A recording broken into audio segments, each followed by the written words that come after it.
food that we eat, hold on. and the So food please, that what we has eat changed? there, is it genetically made?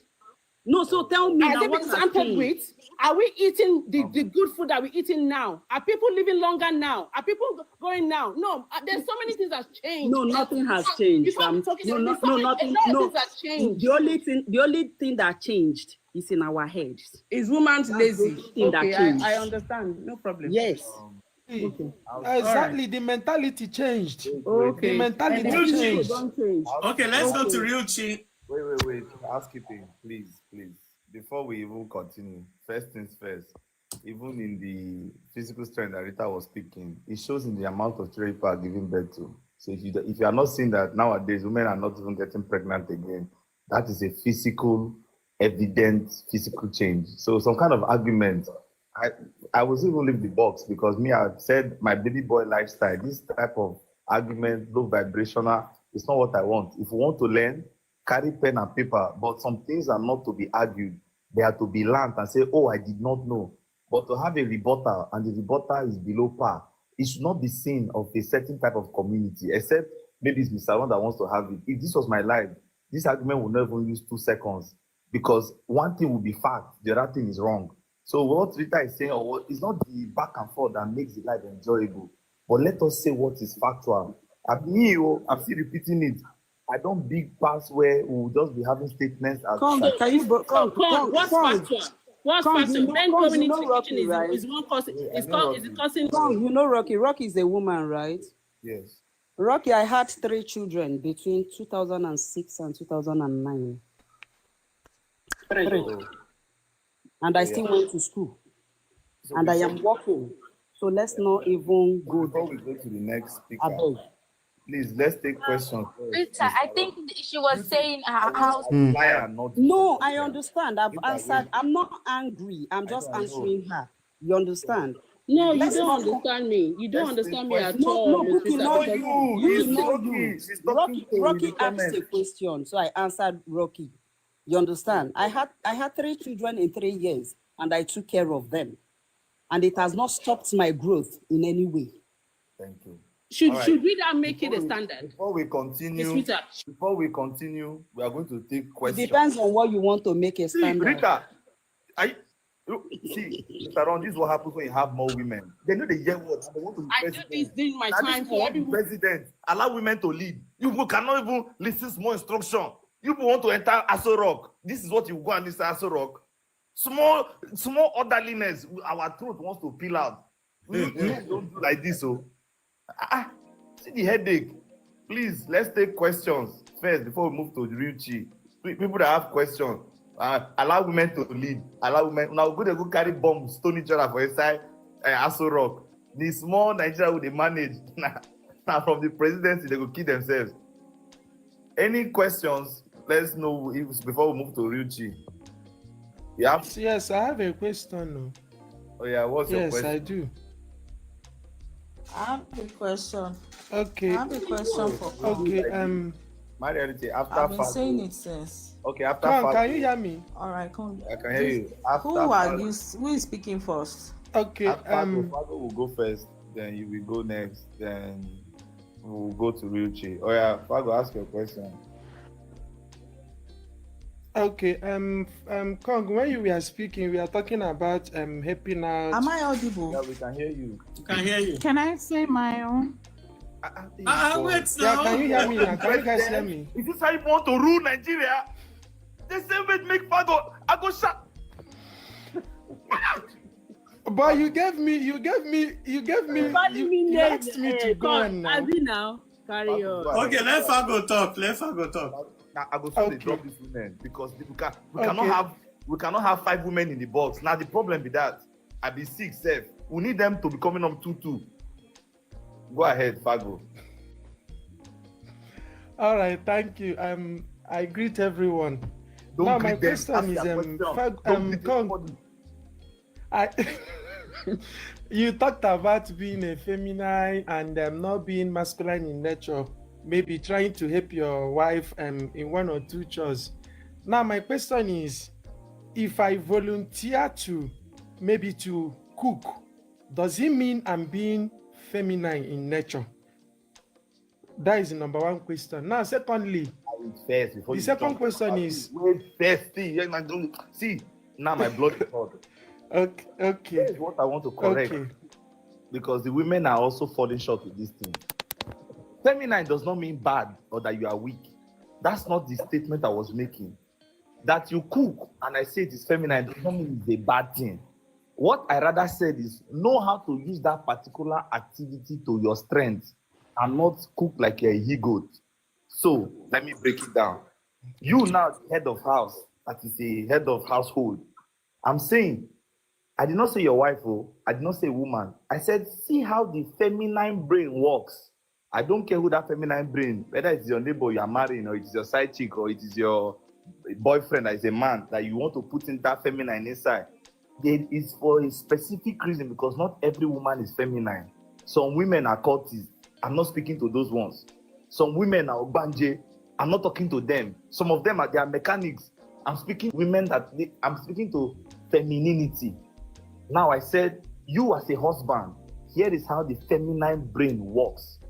If you want to cook, that cooking that you want to volunteer, do not make it a reoccurring lifestyle. It will no longer be special to the feminine brain, because the feminine energy wants what it wants. Meaning, when you begin to cook, you see what I just explained this thing, Nana. A woman wrote the thing I just explained, Nana. But let me ignore. I will continue. So I said, the feminine brain wants what it wants. It only would recognize what you present as special. Meaning that, you see that cooking that you want to cook now. I know I enjoy cooking, but I will purposely not cook for her every day. Let me say Rita is my wife now. You see how I'll be forming strong man for her, but I know I want to cook for her. The day she's not expecting it, I will say, oh baby, today I'm going to cook for you. You will see that she will feel the romance. She'll be like, are you for real? The man that she has seen that has never entered the kitchen before. It will be a special day for her. She will smile throughout that day because I've done something she is not expecting. Guess what? I will not do it the next day.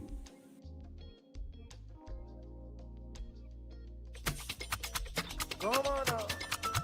Are you dancing or what? Are you ready for this one? Thank you, Jesus. Come on, come on, come on. They going.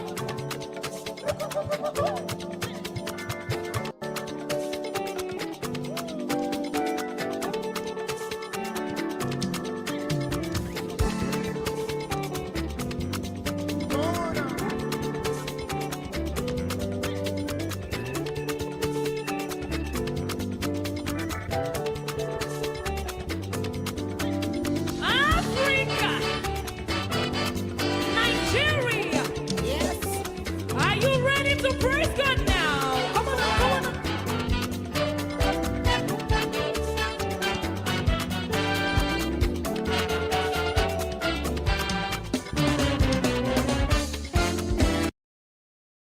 What I'm going to teach you will make you a millionaire in no time. Very soon, all your financial problems.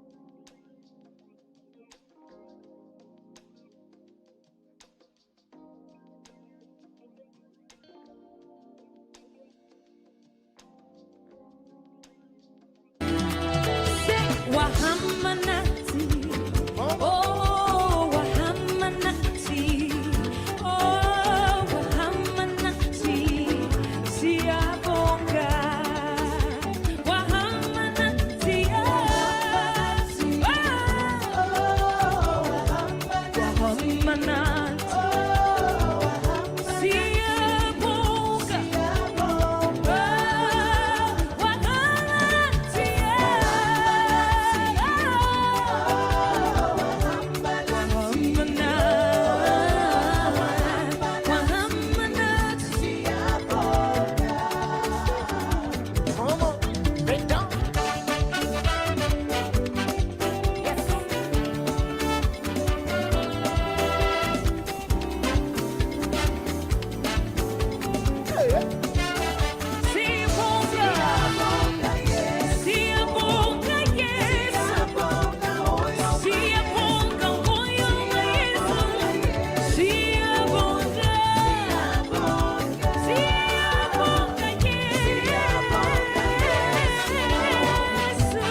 All right. See, I told you. Thank you for being here. Shout out to Chidima. Shout out to Binkwe.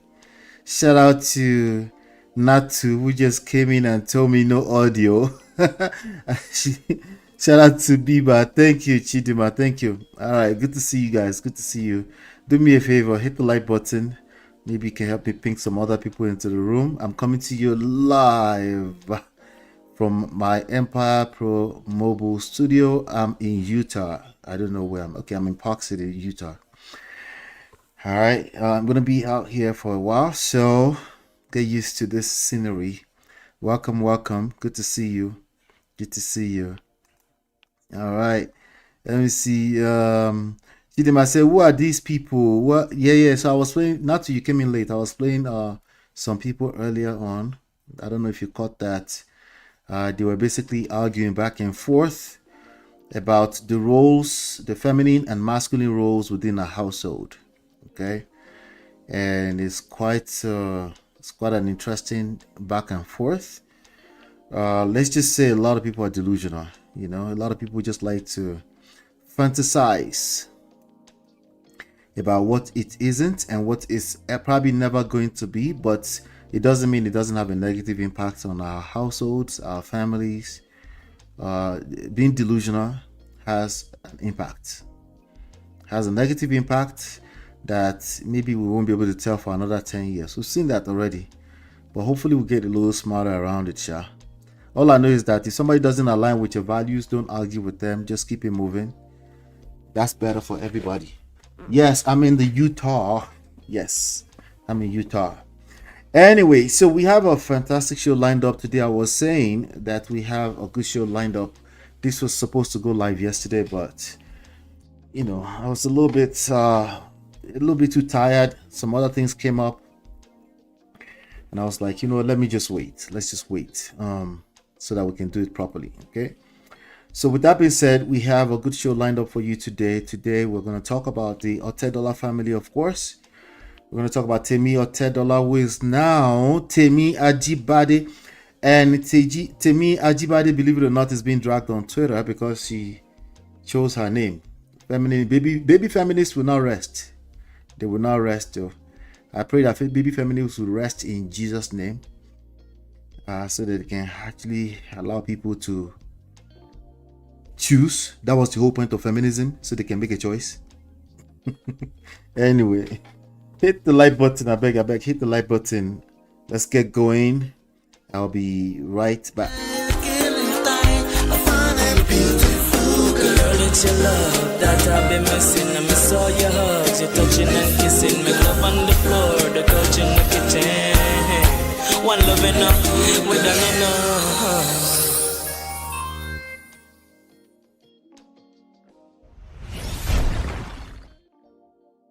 All right, let's watch this first video and then we'll talk.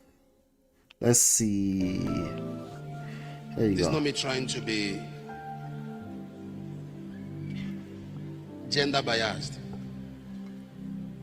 in your life. In your life, as a young man, no girl, no lady. It doesn't matter whatever you think she is. Not one on the face of the earth deserves to be spent on, lived for, wasted on when your mother is alive.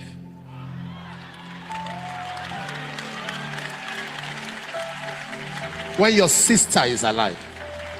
When your guardian is alive. Let me advise you, when you want to enter a relationship with a lady, say, what do? You say nothing. Run. Any lady who has nothing doing, don't date her. Any lady who has nothing doing, don't date her. Are you following what I'm saying? She must have something doing. If you say, you see me now, she's sending you pictures of, that's nonsense. Even if she's picking stones from the ground, even if it is hair, in fact, when you see one making hair, doing all that, she does makeup. Oh, please go.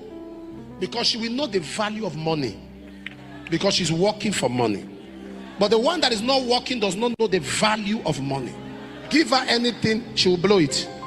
Don't get yourself involved with that kind of thing. It's going nowhere. Are you following me? Apostle, we hear of this.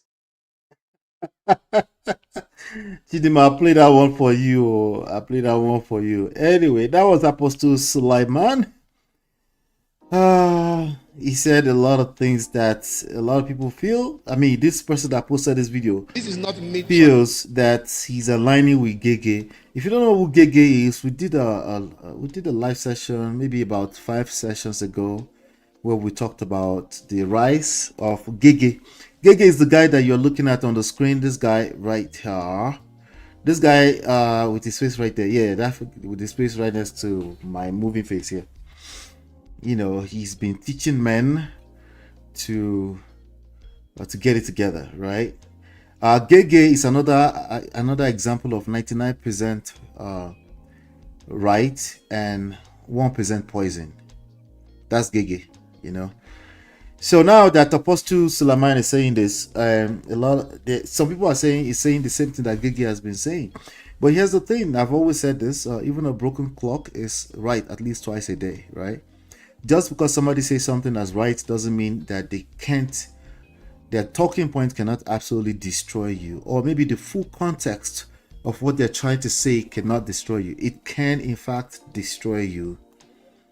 So it makes it difficult, because I'm saying they're saying something that's right, but at the same time it can destroy you. Well, that's where wisdom comes in.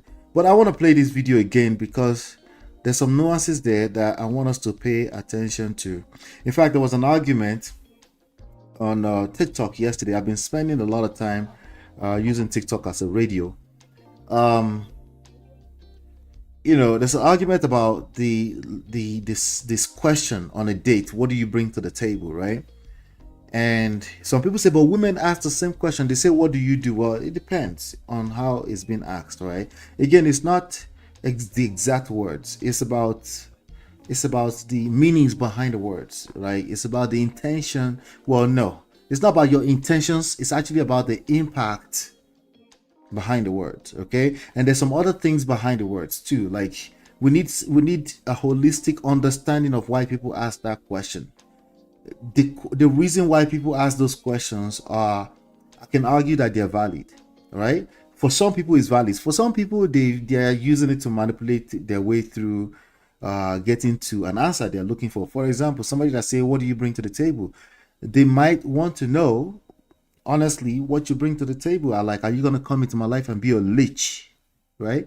Or they're just lame. They heard somebody say it on the internet and they took that to a date, right?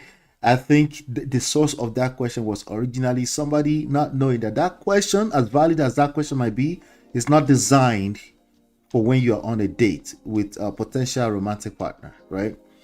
Now, I had a conversation with a gentleman yesterday and I said, I answer this question first. Is this for a romantic date? Is the objective romantic? And then he goes, no. And I had a back and forth with him quickly, and I put it to him that he's a lover boy and he's just trying to protect himself. And he actually said, I'm right. So, and most people will not admit to that because of coconut head, you know. So, and that's where all of these talking points are coming from. People are trying to protect themselves and they are building a castle around themselves that will eventually cave in on them. Write that down, take that to the bank. Sounds like Kevin Samuel. Another Kevin Samuel is that 1% that destroys them. Exactly. That's what it is. It's not that they're not. The only reason why they're able to get any leeway, how much more going viral, is because they're actually saying things that when you write it down on paper, is right, black and white. But there's poison. There's poison, and that's what I want to spell out. Let me listen to this again. It's only 2 minutes. Then let's take it from there. Let's see.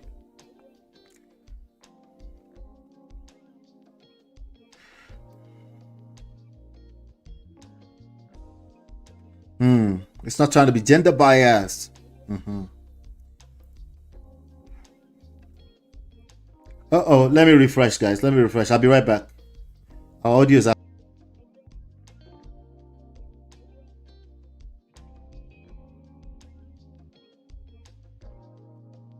You know, all this hotel internet connection is here. My issues. Keep praying for me, guys, so that I won't have to. Maybe I won't have to travel so much anymore. Not one on the face of the earth. Not one, not women, Deserves, not one woman on the face of the earth. Let's go back. it doesn't matter whatever you think she is. It doesn't matter what you think she is. Not one on the face of the earth deserves to be spent on, lived for, wasted on when your mother is alive. Okay, now here's the problem. Once you bring in your mother is alive, it becomes a matter of a comparison to the mother and the sisters. That is problematic. There's no reason why a pastor should feel a need to preach this message ever, knowing, if he knows the nature of marriage at all, that a marriage cannot afford any form of division. A marriage cannot afford any type of crack in the wall. No matter what, the moment he made it a comparison between somebody's wife, right? I don't know if he said wife. I need to be careful there, because some people, you have to be careful what you say. They're picking every word. But if he's talking about wife, the moment you make it a comparison between wife, okay, it's not even about wife. The moment you make it about some kind of comparison, that's where the problem came in. You know, it's not even about the spent on or the wasted on or you lived for, because you shouldn't be doing that for any other human being in the first place. You should always make sure you are taking care of yourself as an individual in the first place. But in terms of who you choose to pour into in the context of marriage, that comparison precisely that he did not, you know, I told you there's poison. The poison is somewhere in between the lines. The comparison is what's going to destroy that marriage. Let me go back to make sure. Girl. Okay, no girl. In your life. In your life. As a young man. He said young man. It's still poisonous, but let's keep going. Girl. No girl. No lady. No lady. It doesn't matter whatever you think she is. Doesn't matter whatever you think she is. Not one on the face of the earth. Okay. Deserves to be spent on, lived for, okay, wasted on when your mother is alive. Okay. All right. So here's the problem. People are mixing that up with a wife. Okay. So Apostle Suleman did not say a wife.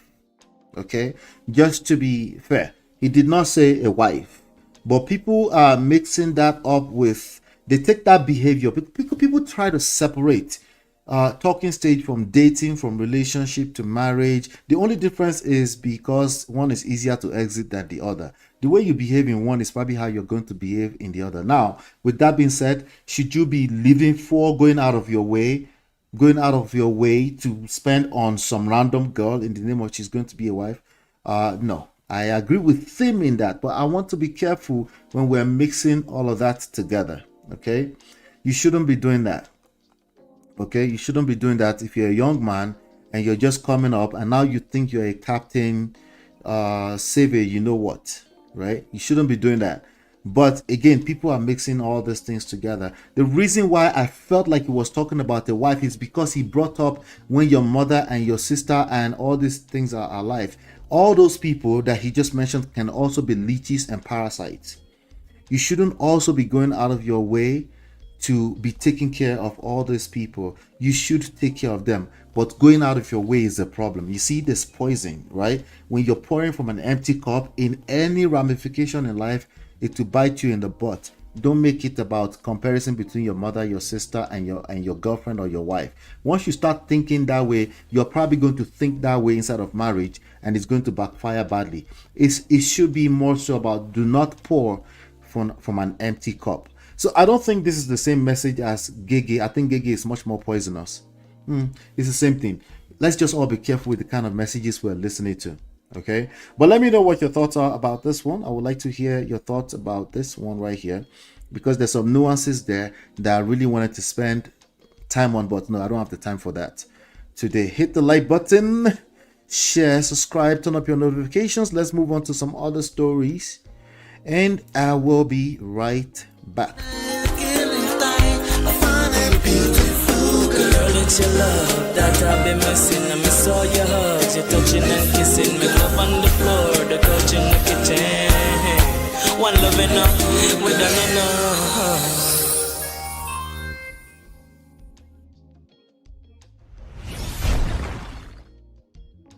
All right, welcome back. Let's cover this one real quick. She left me less than 1 year after coming to the USA. Is it even USA, UK, something? This guy, okay, it's USA. Let's listen to this video and then we'll talk. I brought my wife to the US and she left me in less than 1 year. Till 4 years now, I've not seen my wife. It shock you? Okay, listen to this story. A man went to Nigeria in 2016, married his wife, you know, and since that day he has been traveling to Nigeria. Listen carefully. He traveled and he started doing papers, you know, arranging the documents. And in 2021, he brought the wife to America. In less than 1 year, the wife disappeared till today. 4 years now, the man has not seen his wife. You know, this has been the stories we hear every day. Many men abroad, they want to marry now, but they are afraid to marry because of all this kind of story. They are afraid to marry. Transactional. Some people want to use you to climb the ladder of success. Okay, I have a question. You know that you don't love somebody. You agree to marry the person, and the person will do everything to bring you abroad. You dump the person. Okay, look at what happened now. This man, because they are looking for a child, they have not had a child, so they went to the hospital and they discovered that this lady has done several abortions. Okay? And this is causing infertility. So they need extra grace for them to have a baby. And after this discovery, this lady disappeared. Now, what is causing this? See, if you live abroad, marry wife where you are. Marry where you are, because the loss is too much. You have financial loss, you have time loss, you have emotional loss. This man is 50 years now, he doesn't have a child. And he married because he wants to create his own family. But look at what is going on now. The lady left since 4 years, she has never seen her.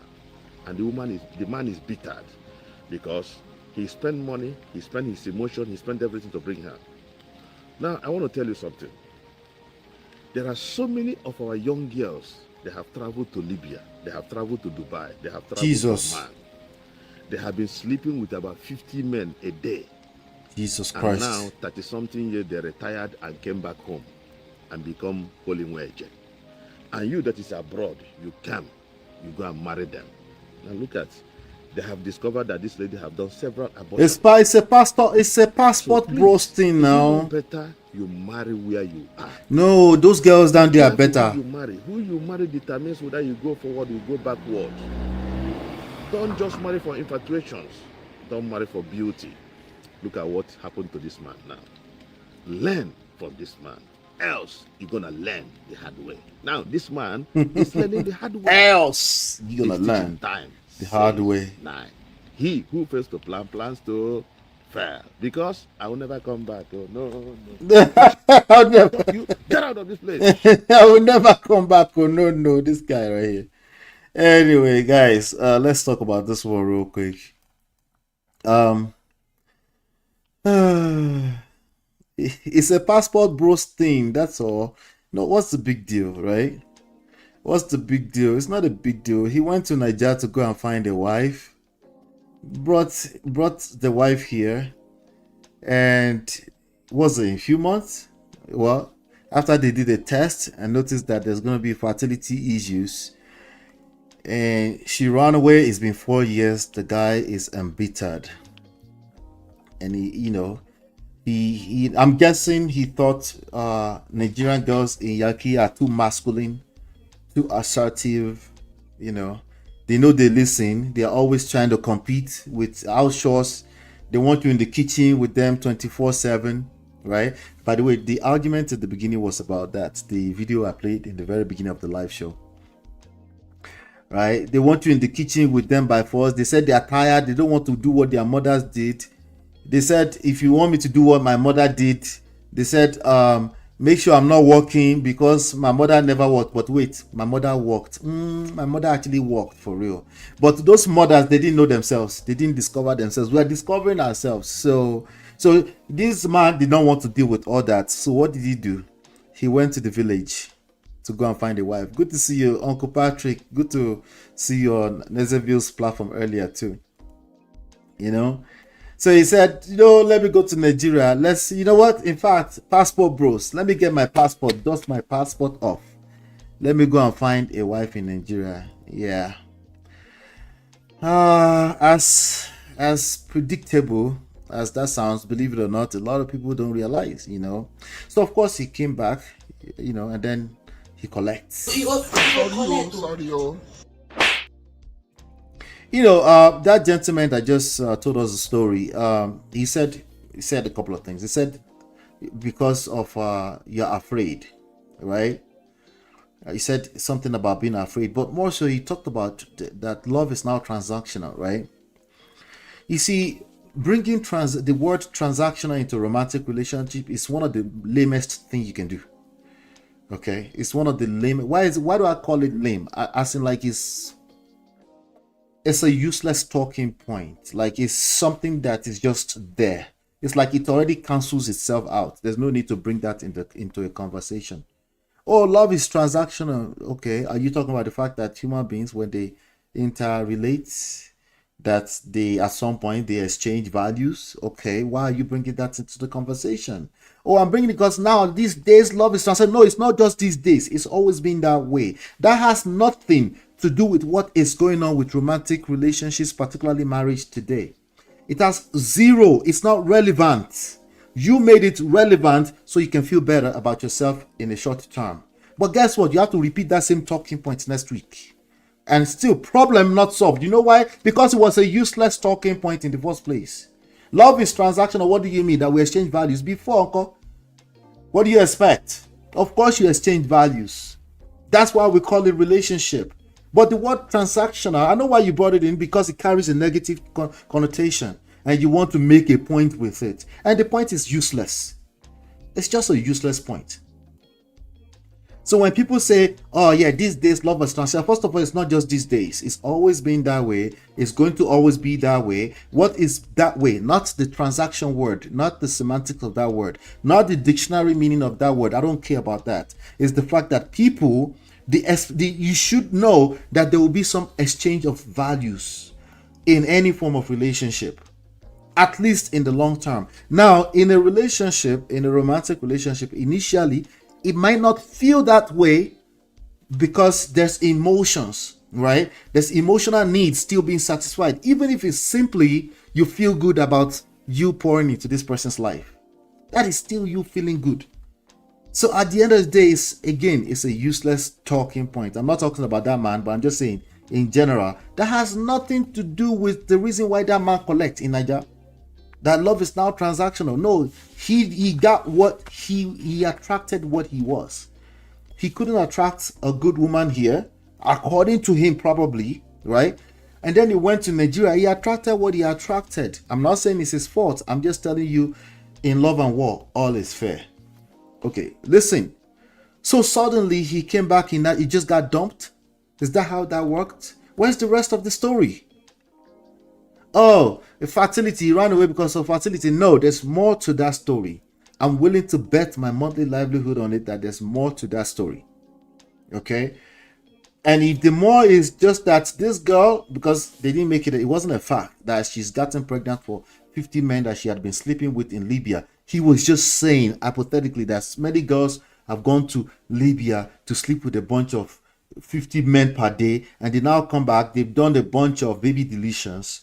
So now You now go to Nigeria and you go and pick them up. No, that's not the issue. The issue is that you went to Nigeria to go and marry somebody you did not know. It's actually a lot more, your problem is a lot more simpler than the Libya get pregnant, all that kind of stuff. Oloshos have always existed. Stop making that a talking point. The Olosho single mother, all this nonsense talking point is stupid. These things have always existed. We're talking about you. How did you attract your situation? And how are you going to hold yourself accountable in that regard? Without pointing fingers. Like, try that for once. You know? So now 4 years, you spent money, you spent emotions. Yeah, even worse. Emotions on what? On people you don't know? You spent money. Of course you spend money. But it's crazy, you know? I just think, yeah. The passport bros, they won't tell you the full story, you know? But it's crazy. If you can't attract a lady where you are, he's absolutely right, by the way. His advice is right. Find a woman where you are. But it's not even an absolute advice either, you know, because there are people, I know people that have successfully gone to Nigeria, find a wife, find a husband, move them over, imported, and they're doing fine. I know people like that. Okay. For me, the number of people I know is 50-50. Some people goes bad. Some people, it didn't work out well. Well, guess what? In any other type of relationship, the same thing. Some people go bad. Some people didn't work out well. So it has nothing to do with nothing in the grand scheme of things, right? It's about, did you get to know this person very well? Do you have the discernment to be able to pick up certain things that are red flags that you probably shouldn't go into? Have you just saw a fine girl, you just imported them? Right? So there's a lot of nuances again that wasn't spelled out. The only thing that this gentleman focused on was Libya and people getting pregnant and baby deletion. All those are lame points, I swear, because those things are always going to exist. The only thing that doesn't have to be this way is you. Do you have the skills? Do you have the influence to be able to attract what you think you deserve? If you don't, you will continue to attract who you are, and that's just the way it works. Let me know what your thoughts are about this. Yeah, so he's abandoned. She left me. Okay. Oh well. Let me see. Hey Abby, good to see you, Abby. Yeah, let's move on to the other stories. We have some other stories. Let me know what you think in the chat, in the comments. Join the conversation. Yes. Oh yeah, hit the like button. Let's get the likes up, guys. Let's hit the likes up. Thank you. I'll be right back.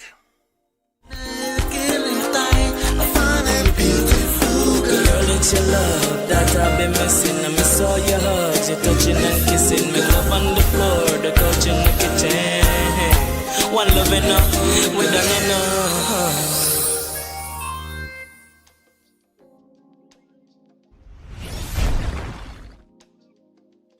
Yeah, so over the weekend, is this weekend? I guess, yeah. Temi Otedola and Ola Tux Abitogun, aka Mr. Eazi, they have scattered, they have broken the internet with their wedding pictures. So beautiful, you know, so beautiful. A lot of people have been comparing their wedding pictures, because none of them were at any of those weddings, but they've been comparing their wedding pictures to that of Davido and Chioma. I think it was just a different type of wedding, if you will. But I do think their wedding was quite beautiful. It's beautiful, right? I know many of you have seen it since yesterday. Yeah, so I'm gonna play a couple of videos that I think will help us get some insights. Then I'll make some comments. Then we're gonna get to the part 2 of a story I covered here some few days ago. All right, we have a super story that we're going to cover a part 2 of it. Okay. Let me see here. Let me pull this up. Mr. Eazi blew up about, what was that, 10 years ago?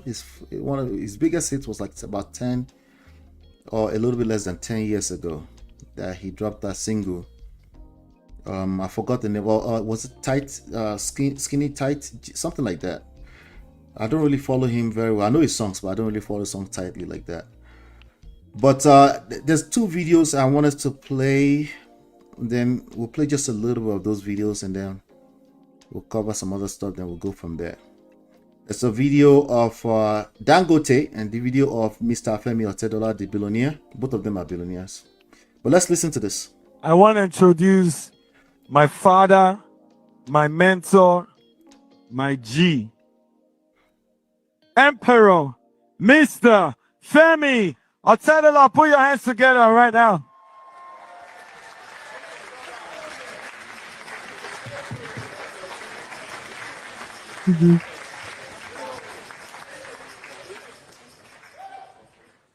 Come on, keep putting your hands together till he comes. Come on, come on, come on, come on. Thank you, my son. Good evening, everyone. Destiny prevails.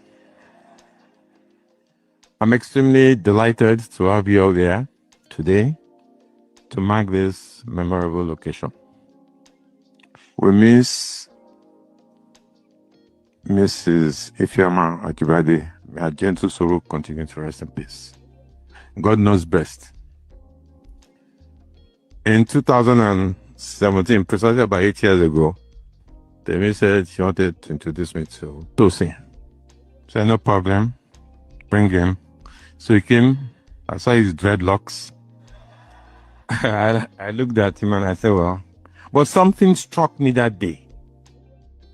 They call me the prophet, so I have that very strong intuition. Something struck me that I say, this is Temi's husband. 8 years after, the dream has come true. All right, so they dated for about 8 years. I'm not, that speech is everywhere on the internet, but I'm going to play a little bit of Dangote's so we can move forward. You know, Iceland is a very special place. In fact, this is my first time here. I've traveled all over the world, but not Iceland. So, Femi, thank you for for opening my eyes to come to Iceland. Actually, I've been sleeping since the time that I arrived here. I know this wedding really is so special. I had to cancel so many events to be here because Temi is a very, very special person to the family. And I think, Tosin, you are very, very lucky that you have a great wife, somebody who is very, very entrepreneurial, somebody who really wants to be on her own right from childhood.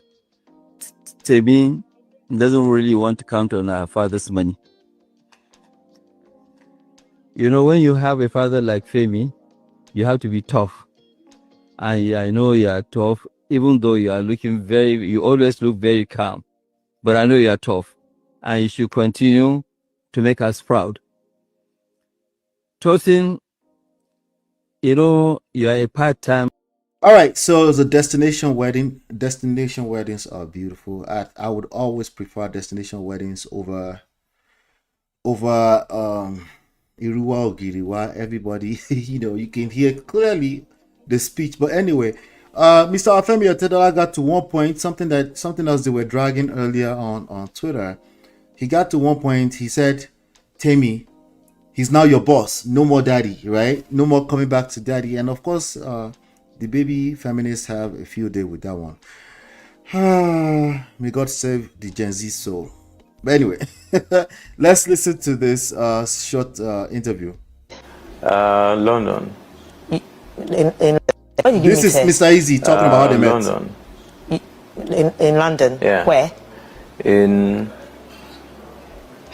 It was an event. Her sister invited me for an event. Her sister was playing at the event somewhere in Knightsbridge. Okay. And then she told me, oh, come follow me to this event. So I followed her to the event. And then she was DJing. Okay. And then all of a sudden, it was just me and Temi sitting down, just watching. The sister introduced her to you? Not really, She didn't meet my sister. She invited her sister, she invited me. And then by the time her sister came, she was already playing. So her sister came to the table and it was just me and her. So obviously you have to socialize. So hi, what's up? My name is Mr. Eazi. She didn't introduce you to her that that's her sister. No. So you just met a girl Yeah. at a party. Yeah. And then you spoke to her. No, obviously I knew it was her sister because Okay. like that table, if you are not family or invite, then you can see the resemblance. Okay. Probably if you're not You a knew you're billionaire talking to daughter too. A lady who was an heiress to $1.2 billion at the point. I knew I was talking to my friend's sister. You didn't think it didn't cross your mind that Stop the girl, cap. you need papaya No. worth I know- $1.2 billion. I don't know how much a probably they Oh, was. it's online. Mr. Eazi. Take it easy. Me, I'll be cool also. You didn't know. It Nah. never Stop the crossed cap. your mind. No, at that point, you never like. Stop the even, cap. Even like till now, like it's just is the person, it's not. her Yeah, you father. can't tell. No, I'm talking about at that point. Yeah. And No. You guys were at the table. No. Stop the cap. I just saw a fine girl. And you were talking to her.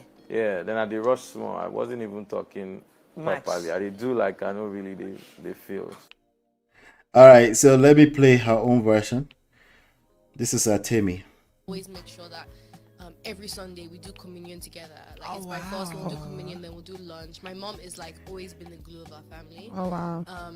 And it's also great having like when you're three girls, Yeah. like you will just be close. I mean, you'll fight like cats and dogs. Yeah. Right. Having older sisters who I look up to, who are like almost my second and third mothers, Mhm. like that's something I'm so grateful for. You mentioned Yeah. Copy being the person that taught you how to be confident. Yes. Yeah, I saw that. One thing about All right, so she said Copy taught her how to be confident. That's what I wanted to extract out of that particular video.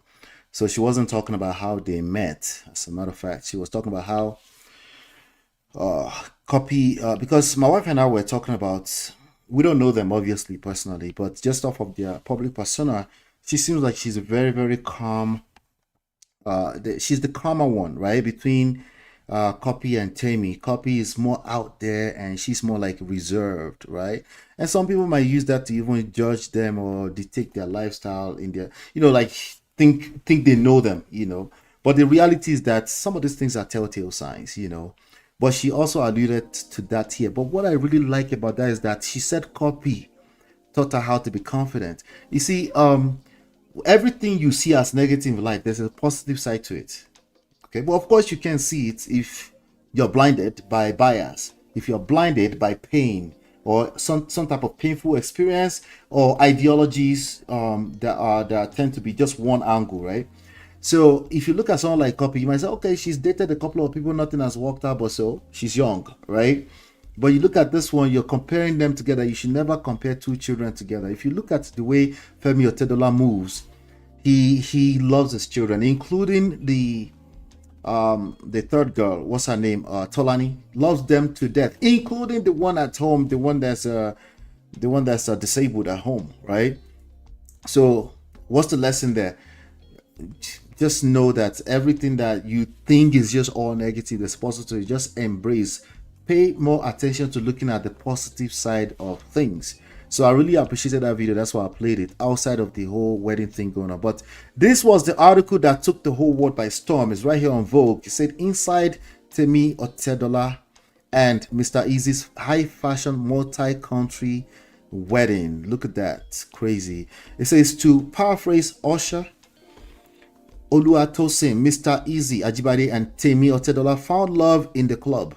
It was a cold London night in January 2017 when the Afrobeat musician and actor arrived at the Tate Club to watch Temi's sister, Florence, that's Copy, perform behind the DJ booth. 5 years later, Oluwatosin proposed to Temi in Venice on the set of his music video for Legalize.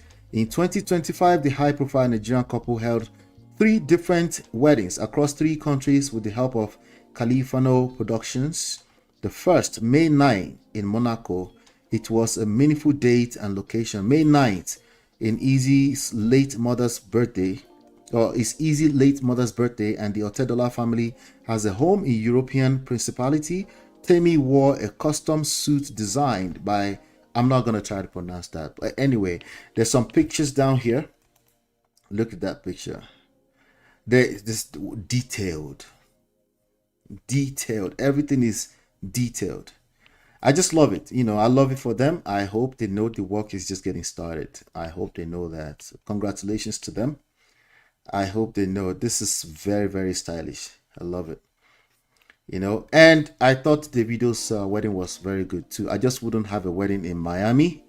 When I think of Miami, I think of, excuse me, I don't want to say the word here since I'm on a public platform. I don't think of fancy weddings when I think of Miami. I'm sorry. Not to say I don't agree with that line though. Which line, Natu? How can not know Otedola's worth? Yeah, he was capping. I was capping.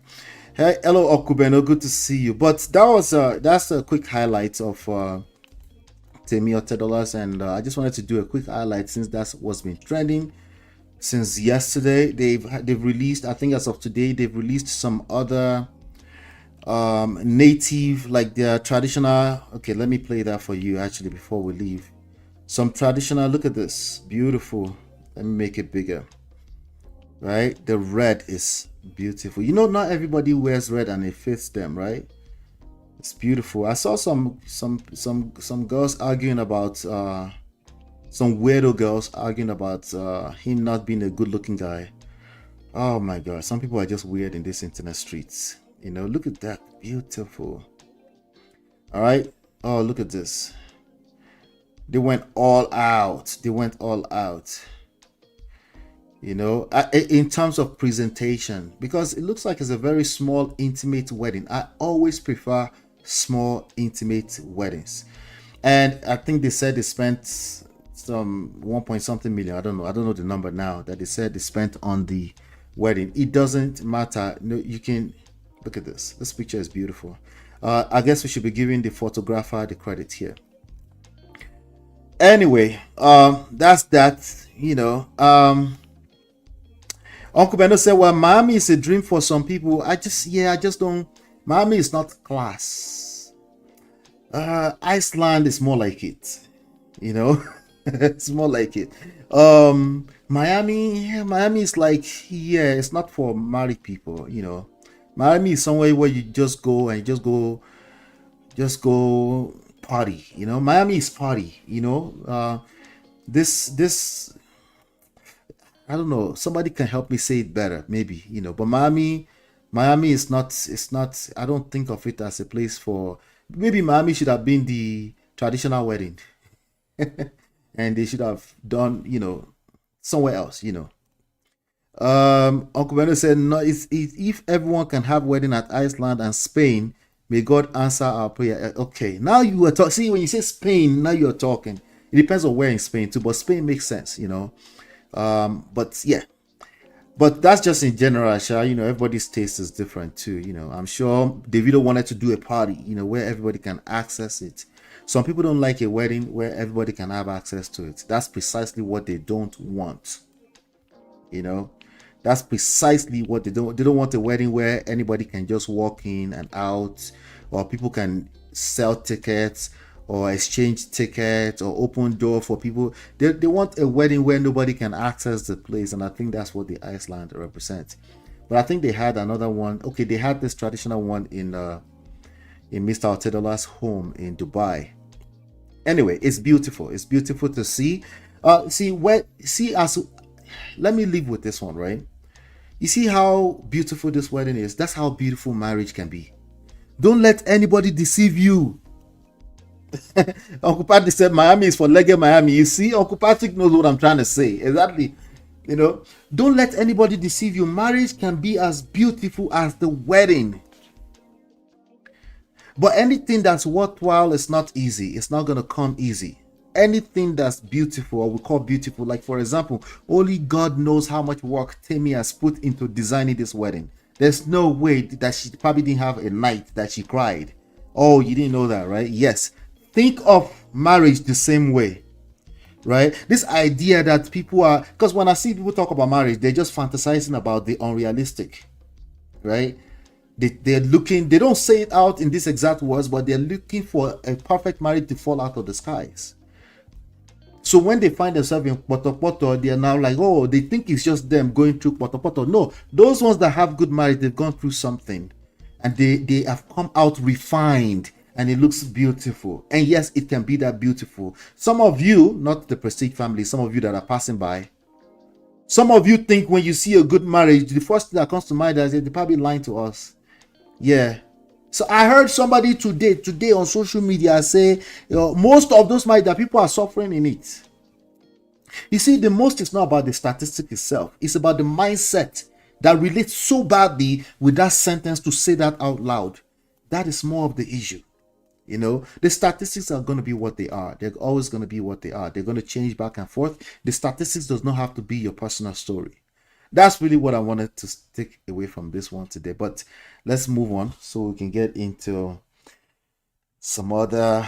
Oh yeah, let's get into the story that we want to cover today. And let me see. Thank you guys. Uncle Beno say, I just wish people would stop beefing Davido by bringing him into every conversation. Davido lives his life and people should leave him alone. Uncle Beno, at this point you have unrealistic expectations. We are all living Davido's life with him, and I think that is a blessing. Davido is a rock star. Okay, we're all living his life on him. So every now and then when the basketballs come to him, he should get down on his knees and thank his goodness for having such a blessed life, and make sure that he hires a very good therapist too, to make sure that his mental health is safe. If Davido wedding is poor, I beg, go have your own. Let's compare. These are superstars, Uncle Beno. I beg. Hit the like button, share, subscribe, turn up your notifications so you are notified when we go live. We'll be right back. Girl, it's your love that I've been missing. I miss all your hugs, your touching and kissing. Me love on the floor, the couch in the kitchen. One love enough, we done enough.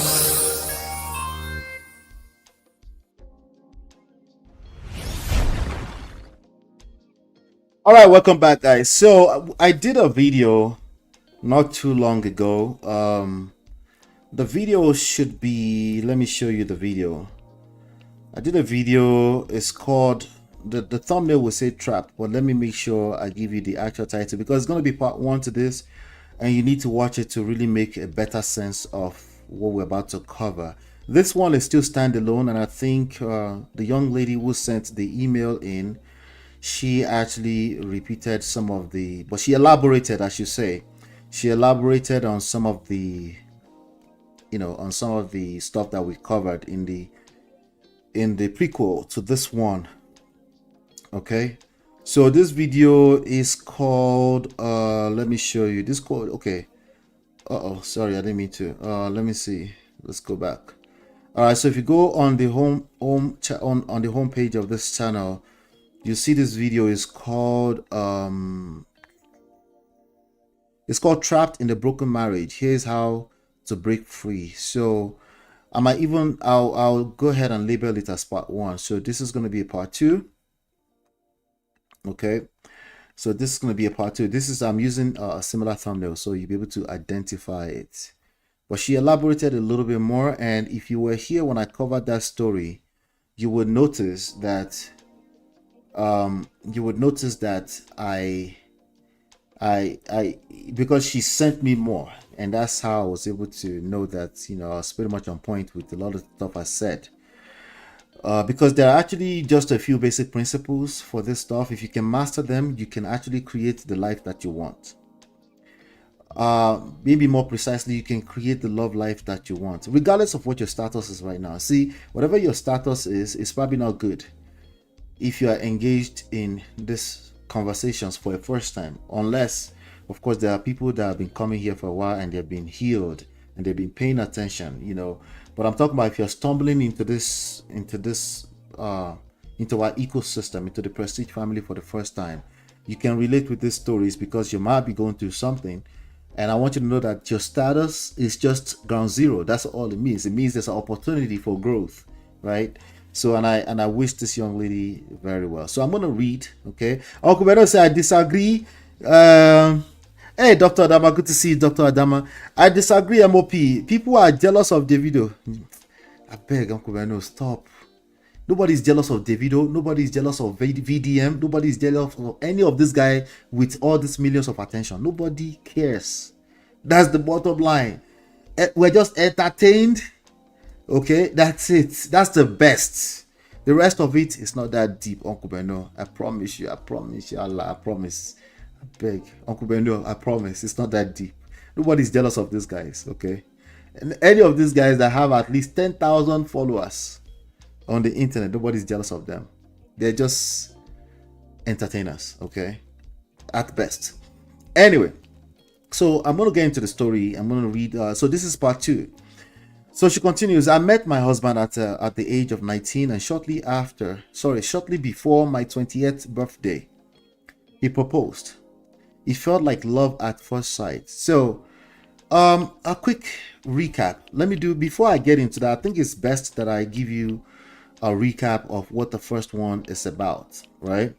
And then we'll get into it. So this is like a quick summary of what the first part about, right? Finding strength to leave a broken marriage. The email writer reflects on her painful realization that her marriage is deeply troubled. Despite her prayers and efforts, her husband insists that his word is final, dismisses her feeling, and refuses to communicate respectfully. Their conflict escalated after he disregarded her concerns about letting a stranger clean their apartment, which revealed broader issues of control, mistrust, and neglect. She shares her fears for her children, not wanting her daughter to endure similar pain or her son to replicate his father's behavior. Despite her sacrifices, including financially supporting him through school. See, this financially supporting him through school thing is similar to the story we covered when we talk about Apostle Suleman and GehGeh, where I said I agree. You shouldn't, as a young person, be trying to sponsor other people. You gotta be careful with that. I know it's coming from a good place, but remember I told you that it's not good enough that you're a good person. There's more to this, right? So a lot of young people fall into that category. You sponsor these girls, some girl, you're a lover boy, you sponsor a girl through school, or worse, you're a young girl, 19, 20-year-old, and you're sponsoring a grown man through school. It's dangerous. It's a dangerous game, okay? Anyway, so including financially supporting him through school, her husband has shown infidelity, secrecy about finances, emotional withdrawal, and disrespect. If you recall, he was fapping himself in the bathroom and has neglected her, even sexually, right? He jacks off in the bathroom. That's how he gets, But he's also cheating, according to the story. So attempts at open communication are met with silence, accusations, silent treatment, malice, keeping. Now feeling betrayed, isolated, emotionally drained, she is resolved to leave the marriage for her well-being and her children's future, even as relatives urge her to endure. Of course, relatives will urge you to endure. She seeks guidance to navigate the painful path forward with clarity and strength. If you recall, my overall advice for her from the last part was that she needs to be selfish. For the first time probably in her life, she really needs to stop the bullshit of I'm a good person, so somehow I take care of other people and you're pouring from an empty cup. I basically told her that she needs to find her way back to taking care of herself. I told her that being a mother is probably natural to her and she doesn't need to put too much effort into that. Where she needs to put effort as she moves forward is in taking care of herself. So, and that's where we're at. So now in part 2, so I'm going to start reading part 2. So part 2, she says, I met my husband at the age of 19 and shortly before my 20th birthday, he proposed. It felt like love at first sight. I had just been hurt by someone I loved who sister zoned me. So I had vowed not to love again. But when I met my husband, I fell deeply for him, even though I tried to hide it at first. At the beginning, I thought he was dating my roommate, Omoumi. Oh, I shouldn't have said that, but okay, I've said it. I was going to change the names. Omoumi, sorry, don't collect. Anyway, because let's assume nobody catches that. Let's call Omoumi. Let's find a name, find a name. Let's call Jessica. Well, there's no Omoumi, Jessica. At the beginning, I thought it was dating my roommate Jessica because she also liked him. Out of loyalty to her, I tried to stop myself from falling for him. But one day, Jessica told me that, and I quote, "Your boyfriend actually likes you." Okay. I didn't believe her. Soon after, he approached me directly. Okay. On May, I won't say the date, May 2012, I visited his room. He was my first kiss, my first everything. I was a virgin, and I told him I wanted to keep myself for my husband.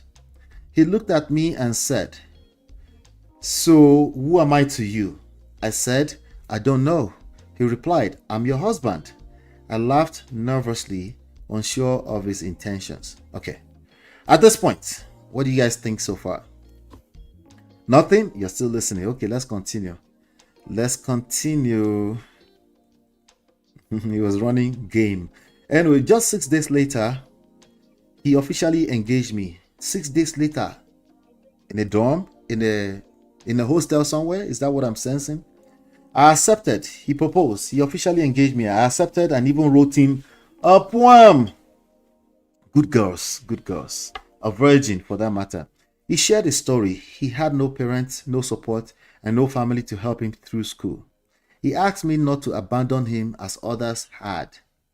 Anytime somebody tells you not to abandon them as other people have abandoned them, guess what you need to do? Abandon them. Okay, especially if they're a grown man.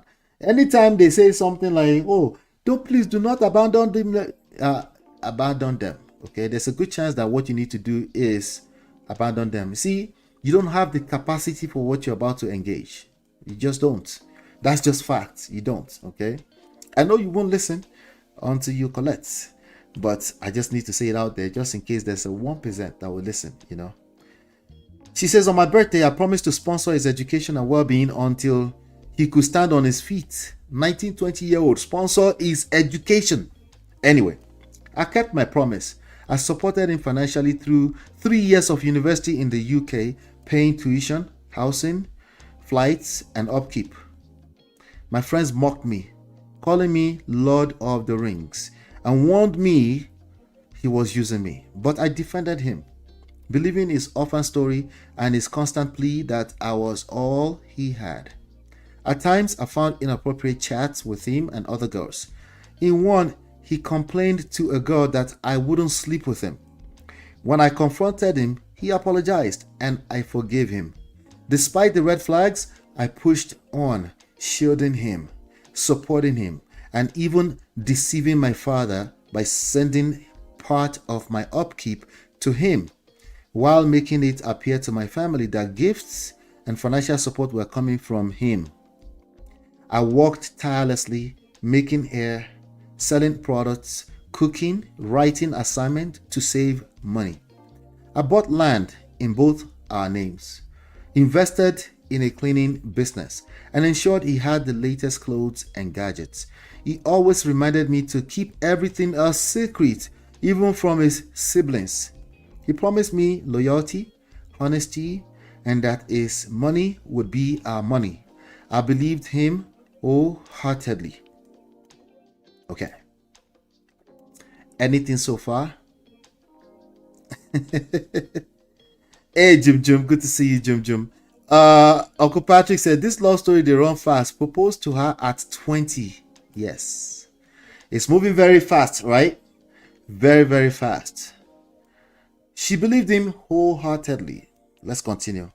We maintained a long-distance relationship from 2012 until 2020. When his family finally performed the marital rites without me present due to the lockdown, I think she was in the UK too, it sounds like. In 2021, we had a wedding proper. I contributed heavily from my savings, giving him 80% of what I had, even paying $1,000 myself for my dowry, after overhearing my parents' private conversations about it. It was only after marriage that I began learning the truth. I discovered old chats between him and his sister from 2013, where he admitted I was paying for his education and that he felt trapped. His sister advised him to maintain me until he finished and then decided whether to leave or stay. I kept this to myself, but for years, only mentioning it recently. Ladies, what kind of secret have you been keeping to yourself for years? But it's just a matter of time before, right? Listen. Let me stretch. All right. So as you can see, I said it on the first part. Like, this is a young man who is just as confused. Just as confused. Doesn't mean he's not a villain. It doesn't mean that he's not to be blamed or he's not at fault. All of that is actually irrelevant. What matters is that you need to realize that this is not necessarily an enemy. Okay? And if you want to call it an enemy, you know what Yoruba people say about Ile lashe ni wo. It was something like that. Anyway, the fact that it's inside of the house that the worst enemy is. You're probably your own worst enemy, right? So when we're saying trapped, and you probably can relate and say, oh, I'm trapped. No, wait for a second. The person is not just staying there just to want to punish you. The fact that they lack self-respect, that they wouldn't leave a situation where they don't want to be, that should tell you that it's probably more to it than this person is just want to be wicked to you, right? It's a wickedness versus weakness thing, right? Does that mean I'm exonerating them? Some of you are hearing I'm exonerating the person now. No, I'm telling you, save yourself. Stop trying to do shalaye. Save yourself. It is shalaye that makes you think this person is wicked. It is shalaye that gets you to that position. You want to explain it by calling. You want to explain the issue by calling it wicked. That's the issue. Instead of you looking at yourself and say, hey, I need to save myself. It is shalaye that make you call people that you are having sex with wicked. Okay, let's continue. She kept it to herself. After the wedding, his family openly opposed me. They claimed a seer had told them I would break their family. What's a seer? Like a wali. They called me a feminist, said I was too Europeanized, and accused westernized. Let's just call it westernized. And accused me of being a domineering Igbo woman. Living in their family house became unbearable. His relatives intruded into my private space, ate my food, and treated me with hostility. I begged my husband to move us out, but he refused. I guess they had moved back to Nigeria. Looks like they were students in the UK, and then they had moved back to Nigeria. That's what, I'm not sure about that part. Anyway, strange attacks in dreams, and constant conflict led to multiple miscarriages. All of that is the explanation, okay, that I'm telling you to avoid. All that attack in dream order. I'm not saying it's not happening, but I'm telling you, in the grand scheme of things, you go explain. Explain. Because no evidence. Thank you. Sia is a prophet. Woli in Yoruba. Okay, I didn't know that. Thank you, sir. Let's get back to it. See, when distress, strange attacks, dreams, constant conflict led to multiple miscarriages. Okay, so that one is real. Okay, I want to be sensitive to that. Yes, of course, that can cause miscarriages, right? I once suffered. You see, in fact, one of the reasons why I keep saying that is because the impact is going to be physical. All these spiritual explanations that you guys keep telling yourselves, the impact is going to be physical, and you will suffer if you don't save yourself physically. And it doesn't make it not spiritual. But you know what most people do when they call it spiritual? They get stuck in the funk of it. They just use it as explanation. They get funk, they wake up into the same misery tomorrow again. They won't seek help that they need. And if they're going to seek any help at all, guess where they go? They go back to a seer. Because it's a spiritual problem. Let's continue. There's a place for prayer in all of this. There's a place for prayer. But you know the way I said that? There's a place for it. And prayer, right, without work, right, is empty. Okay? It's vanity. It's useless. Let's continue. I once suffered a mysterious leg injury after a dream, leaving me unable to walk for months. Doctors called it idiopathic. Others said it was spiritual. We've been Nigerians all together now. It's still spiritual. Over time, my husband grew colder. He stopped giving me upkeep regularly, dismissed my needs, and withheld intimacy. Now she's in a position where she needs upkeep, and he stopped. When he did touch me, he insulted me, saying I smelled of food and didn't know how to make love.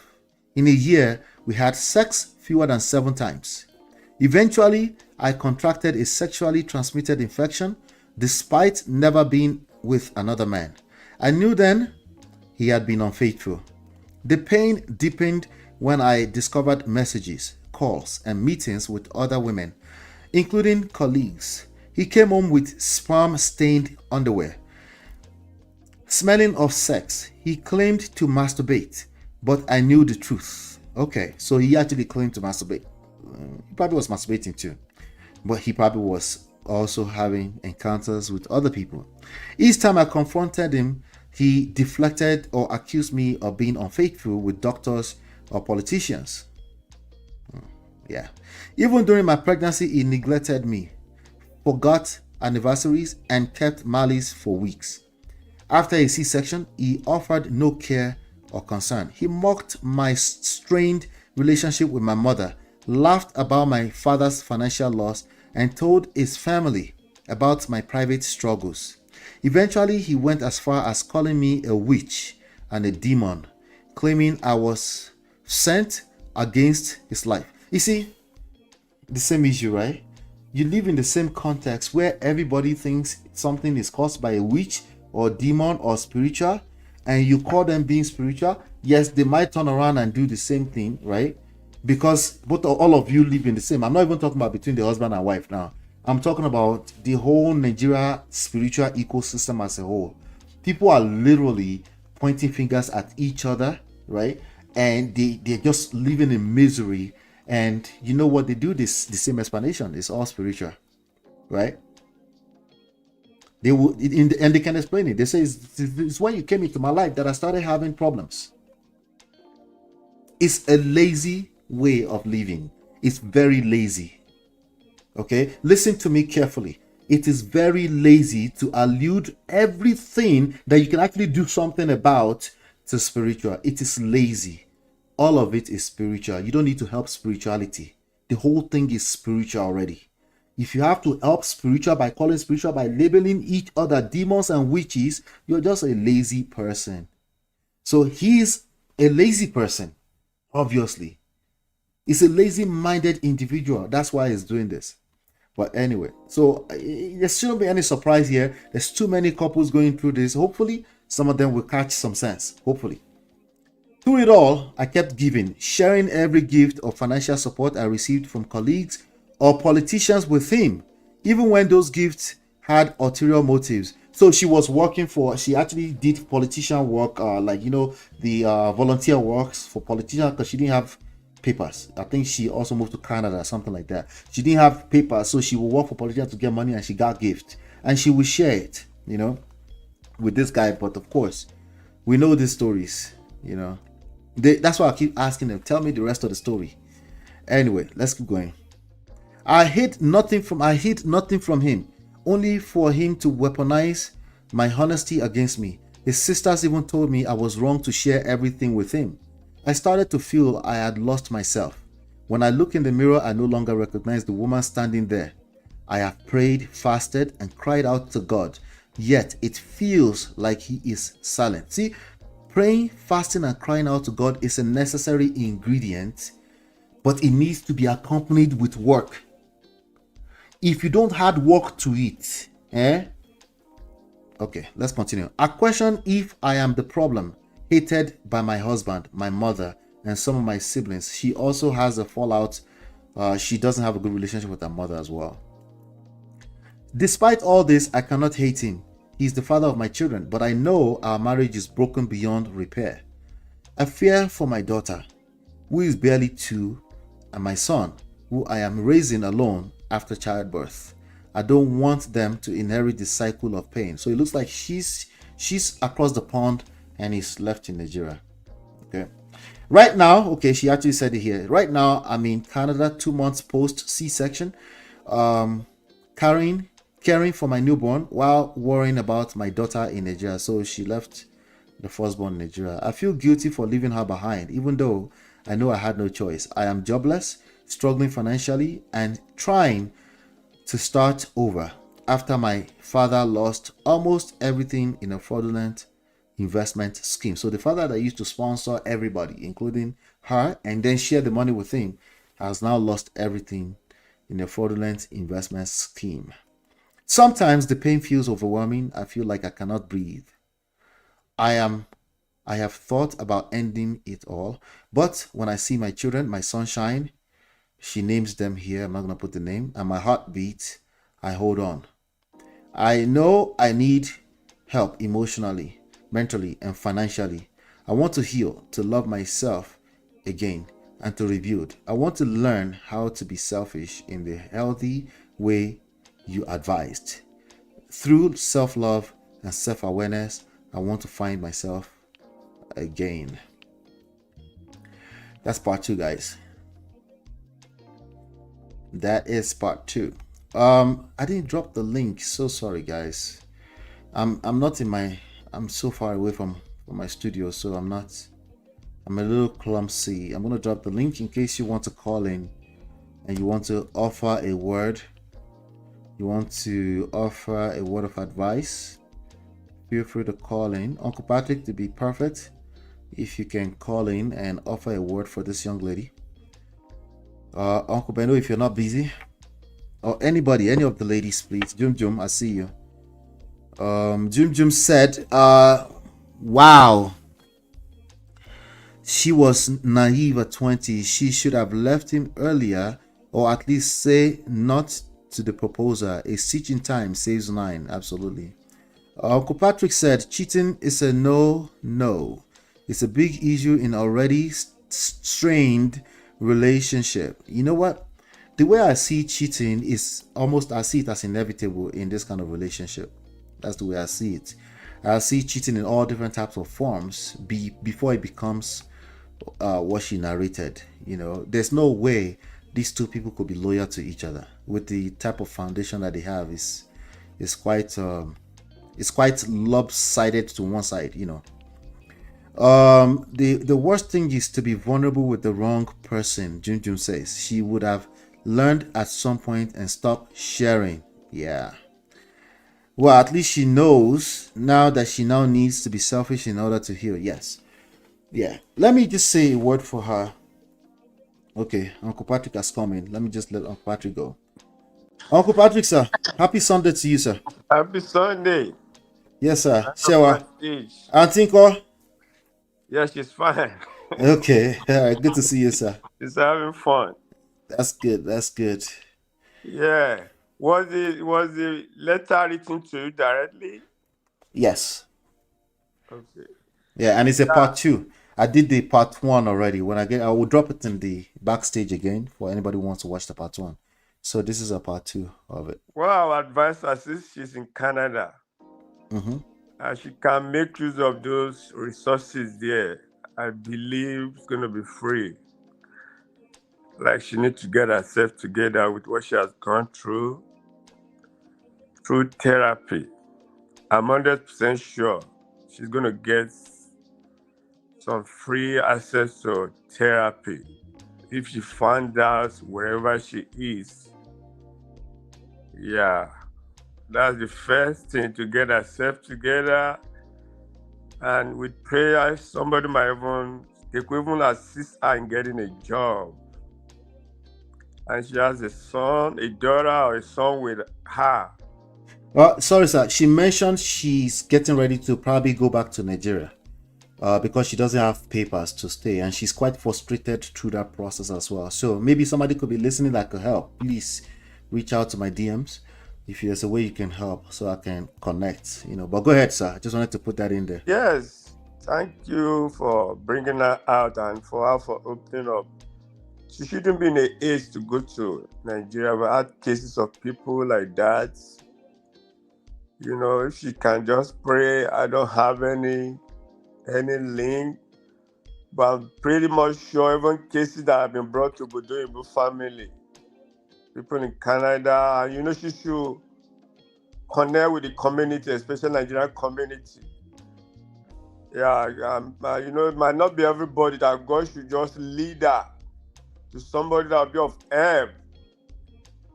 Yeah, somebody has not benefited from any of these things, they may not know, even in America. When you ask some people about something, they say, no, I've never done that. I have no idea. You wouldn't blame anybody for that because he or she has not gone through that. But if she can reach out to Nigerians, people, and most importantly, pray that God will just lead her to somebody, even for the sake of the child. Yeah, for now, that's what I'm going to advise her. For her to even get to you, she's a man of prayer. That means she's in the social media planet. She sees what is going on. She may even be listening to me right now. No, she will listen to this. This is actually coaching form for her. Yeah, so she should get in touch with people. Yeah. Thank you so much, sir. Thank you so much, sir. If you can get back to me, man of prestige, I can also reach out to some people. Okay. In Canada. Okay. Yeah, so I can see what we can do. But I've requested because here's why she might be listening to this. The reason why I've requested a FaceTime with her, because there's also a lot of people on the internet using the platforms to scam people. They will claim they need help and all this kind of stuff. So just to make sure it's not just somebody cooking up stories, Once I will screen her, is what I'm saying. Make sure that she's authentic, and then I will see how we can help her. I'm sure many people will be listening and they can help, Yeah, with her state right now, she should just cool down. She will be in a better position to think right. With all she has gone through, she's a young lady with 2 kids, trusting somebody, and she got disappointed. Let her just cool down. Right. She needs therapy concerning her mental health and every other thing. Above all, she needs to pray that God Almighty will just grant her favor. Amen. That's what I'm going to say. Amen. Thank you so much, sir. Yes. Enjoy your week, sir. Thank you, my brother. God bless. You can reach out to me anyway. Yeah, of course. Yeah. Thank you so much. Take care. All right, guys. That will be the show for today. Feel free to use the comment section, chat. If you have any resources that you think can help this young lady, advice, anything like that, positive stuff, because that's what she needs right now. Feel free to use the comment section, chat stuff, and share that. In terms of, I think the answer is still the same. She needs to become she needs to engage self-preservation immediately. She needs to engage self-preservation immediately. That's the first step, and then so she can pour into her children. And I agree with Uncle Patrick. Don't be in a haste to go and volunteer to go back to Nigeria. I would just relax on that, chill. Let's talk to a few people, see what we can do, and then we'll take it from there. All right, everybody, hit the like button, share, subscribe, turn up your notifications so you're notified whenever we go live. Hopefully you've been enlightened, educated. We'll see you on the next one. Peace. Girl, it's your love that I've been missing. I miss all your hugs, your touching and kissing. Make love on the floor, the couch in the kitchen. One love enough, we done enough.